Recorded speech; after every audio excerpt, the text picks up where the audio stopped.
हर्ष जी, आपने भावुक शब्द का इस्तेमाल किया, इसलिए मैं बीच में आपको रोक रही हूँ। असदुद्दीन ओवैसी साहब भी तो भावुक हो गए थे, वो तो बाकायदा रोने लगे थे, उनके तो आंसू निकल आए थे मुद्दों की बात करते करते। देखिए, वो उनके आंसू जो है वो किस प्रकार के आंसू है वो भी लोग समझते हैं। और भावुक मतलब क्या? भावुक मतलब ये संबंधों का आज जो आपको परिणाम रुझान के रूप में जो आ रहा है ना, ये इसको भावुक कहते हैं। ये 27 साल का हमारा संबंध है, ये सत्ता का चुनाव नहीं था, ये संबंध के इतिहास बनाने वाला चुनाव था। आप देखिए गुजरात के कोने कोने से जिस प्रकार से रुझान आ रहा है, ये इसका प्रमाण पत्र है। कहीं पे ओवैसी का ओ भी आपको दिखता है पूरे गुजरात के एक भी रुझान में? फायदा पहुंचा रहे हैं ना, तो उन पे क्यों हम तो देशभक्त लोग हैं। गुजरात तो देश को एक करने वाला राज्य है। हर्ष जी, अहमदाबाद की 3 सीट पे, सूरत की 1 सीट पे असदुद्दीन ओवैसी तो बीजेपी को फायदा पहुंचा रहे हैं, उन पे क्यों हमलावर हैं इतना? नहीं, मैं वो फायदे नुकसान, मैं तो विचारों का आदमी हूँ भाई। वो वोटों के नंबर्स हम नहीं देखते भाई साहब। हम ये देश में मात्र सीट जीतने के लिए हम लोग राजनीति नहीं करते, हम सत्ता पाने के लिए राजनीति में नहीं आए भाई साहब। हम तो समाज की सेवा करने के लिए आए हैं। मेरे राज्य के नागरिकों के हित में हम लोग को आगे बढ़ना है। अब क्योंकि वोटिंग हो चुका है, सूरत में आम आदमी फैक्टर को कैसे देख रहे हैं? कितनी सीटों पे वास्तव में तकलीफ हुई आप लोगों को आम आदमी पार्टी के चलते? देखिए, सूरत शहर में भारतीय जनता पार्टी का कमल हर एक सीट में खिलेगा। और जिस दिन सूरत का चुनाव समाप्त हुआ था, उसी दिन अरविंद केजरीवाल जी ने सूरत के नेताओं को, आम आदमी पार्टी के गुजरात के नेताओं को फ़ोन करके 8वीं तारीख को अगर रिजल्ट नहीं आया तो इस्तीफ़ा दे लेने के लिए सूचना दे ली थी। और मुझे जो आम आदमी पार्टी के कार्यकर्ताओं ने बताया कि जिस खराब तरीके से उन्होंने आम आदमी पार्टी के गुजरात के दोनों बेटों के साथ व्यवहार किया, ये देख के उनके कार्यकर्ता बहुत दुखी हो गए थे। क्योंकि कहीं ना कहीं पंजाब और दिल्ली के नागरिकों की मेहनत की जो कमाई थी वो गुजरात के प्रोपेगेंडा में उन्होंने उपयोग किया। उनको लगा कि ये पैसा डाल के राज्य हम हड़प लेंगे, लेकिन पैसा डालने से ये राज्य हड़प नहीं सकते। ये राज्य भावुक जरूर है, लेकिन ये राज्य के नागरिक मूर्ख नहीं है। इसमें फर्क बहुत बड़ा है भावुक और मूर्ख के बीच का। तो गुजरात के नागरिकों ने आम आदमी पार्टी को और कांग्रेस को, दोनों को जवाब दे लिया है। 8वीं दिसंबर को मैं आपको एकदम सोच समझ के ये कह रहा हूँ कि गुजरात की जनता और भारतीय जनता पार्टी एक नया इतिहास लिख रही है। आम आदमी पार्टी को जो वोट मिला या जो भी वोट परसेंटेज मिलेगा, वो क्या मानते हैं आप, कांग्रेस पार्टी का वोट था या फिर आप लोगों के हिस्से में भी सेंधमारी हुई है? देखिए, नहीं, वो मैं आपको बता रहा हूँ कि आप अभी देर रात तक आज सेकंड फेज का पोलिंग का आंकड़ा भी आएगा।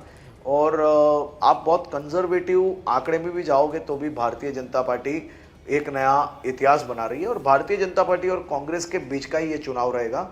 और इसमें फिर से एक बार भारतीय जनता पार्टी का जनाधार बढ़ने वाला है। नहीं, मैं ये नहीं पूछा हम। जी सर। देवेंद्र जी, एक मिनट के लिए बस मैं एक सीट और दिखा दूं मैं, उसके बाद फिर मैं आता हूं हर्ष जी आपके पास। ये वीआईपी सीट जो है जिसकी चर्चा हो रही है, ये दरियापुर की सीट है। कांग्रेस पार्टी यहाँ पर जीतती आई है। गयासुद्दीन शेख वो यहाँ पर आगे दिखाई दे रहे हैं। दरियापुर एक मुस्लिम मतदाता बहुल सीट है और गयासुद्दीन शेख दरियापुर के मौजूदा विधायक भी हैं।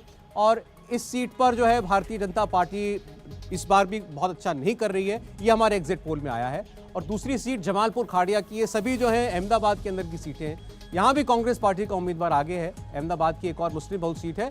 इमरान खेड़ावाला यहाँ के विधायक है और एक बार फिर से वो यहाँ पर जीत सकते हैं। ये वो सीटें जहाँ असदुद्दीन ओवैसी ने भी प्रचार किया था और यहीं पर उनके आंसू भी निकले थे, जिसका जिक्र अभी प्राची कर रही थी।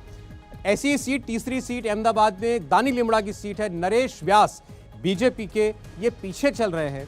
ये सुरक्षित सीट है अनुसूचित जाति के लिए। ये भी मुस्लिम बहुल सीट है। यहाँ पर दलित मतदाता भी हैं, मुस्लिम मतदाता भी हैं, लेकिन बीजेपी यहाँ भी पीछे हमको दिखाई दे रही है। इस पर एक रिएक्शन मैं जरूर लेना चाहता हूँ हर्ष जी का। हर्ष जी, ये अहमदाबाद की वो सीटें हैं जो अहमदाबाद में बहुत अच्छा स्कोर होने के बावजूद आपकी पार्टी का हमेशा से आप लोग जीत नहीं पाए। प्रधानमंत्री ने जो दूसरे दिन रैली पर जाते हुए जो रोड शो किया था वो इन इलाकों से होकर भी गुजरा था। जाहिर है आप लोगों को उम्मीद रही होगी कि यहाँ अच्छा आपका प्रदर्शन रहेगा, लेकिन वो रिफ्लेक्ट नहीं कर रहा है। देखिए, मैं आपको ये एकदम सोच समझ के, और मैंने ज़मीन पे वहाँ पे काम किया अहमदाबाद की ये सब सीटों पे, मैं आपको बता रहा हूँ कि अहमदाबाद की हर एक सीट पे कमल खिलने वाला है। चाहे वो दानी लिमड़ा की बात हो, बापू नगर की बात हो, खाड़िया की बात हो, ये सब सीटों पे जिस प्रकार से भारतीय जनता पार्टी के कार्यकर्ताओं ने ज़मीन पे काम किया है, भारतीय जनता पार्टी के जो कोर वोटरों को बूथ तक पहुंचाया है, उससे जो आंकड़े जो मैंने आज शाम को जो देखे, उसको देख के मैं आपको ज़रूर से कह रहा हूँ कि ये 4 सीटें भी आप रोज़ानों में भारतीय जनता पार्टी के खाते में डाल लीजिए, क्योंकि लोगों ने अपना मन बना लिया है। अब 8वीं तारीख को वहाँ से भारतीय जनता पार्टी के विधायक भी चुने जाएंगे, और मेरी आपसे विनती है कि आप ये रोज़ानों में ये 4 भी भारतीय जनता पार्टी में डाल लीजिए खाते में। अच्छा, ठीक, ये मैं इसका मनोज जी से ज़रूर पूछूंगा, ये सीटें उन्होंने आपको क्यों नहीं दी हैं, उनका क्या गणित रहा है। प्राची, लेकिन 1-2 सीट और बता रही थी आप। बिल्कुल, देखिए सूरत पूर्व की भी बात कर लेते हैं। सूरत पूर्व भी वीआईपी सीट है और यहाँ की अगर बात करें तो असलम साइकिल वाला जो कि कांग्रेस के प्रत्याशी हैं वो पीछे चल रहे हैं। 75,000 से ज्यादा मुस्लिम वोटर यहाँ पर हैं। केजरीवाल और ओवैसी की भी यहाँ पर चुनौती है और कांग्रेस को यहाँ पर नुकसान होता हुआ जरूर नजर आ रहा है। अगली सीट मोरबी की बात करेंगे जो सबसे ज्यादा चर्चाओं में रही इन चुनावों में। मोरबी का हादसा हुआ लेकिन वहां पर कोई फर्क पड़ता हुआ नजर नहीं आ रहा है। कांतिलाल अमृतिया बीजेपी के उम्मीदवार वो आगे हैं, यानी कि उन्हें यहां से जीत मिल सकती है, एग्जिट पोल ये बता रही हैं। मोरबी हादसे के बाद कांग्रेस ने इसे मुद्दा जरूर बनाया था लेकिन मोरबी पर कम से कम इसका असर नहीं पड़ रहा है।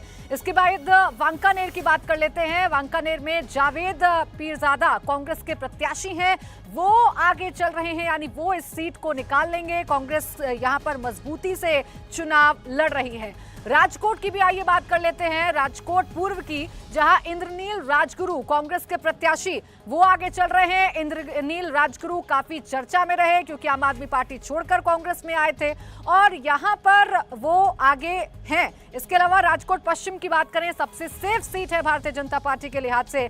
बीजेपी यहां पर आगे है। दर्शिता शाह बीजेपी की उम्मीदवार जो कि इस बार चुनावी मैदान में है। इस सीट से आपको बताएं विजय रूपाणी चुनाव लड़ा करते थे लेकिन इस बार दूरी उनकी इन चुनावों से और दर्शिता शाह इस सीट से चुनावी मैदान में। इंडिया टीवी हर वक्त हर जगह डाउनलोड करने के लिए सर्च करें India TV news Google play store या ऐप स्टोर पर।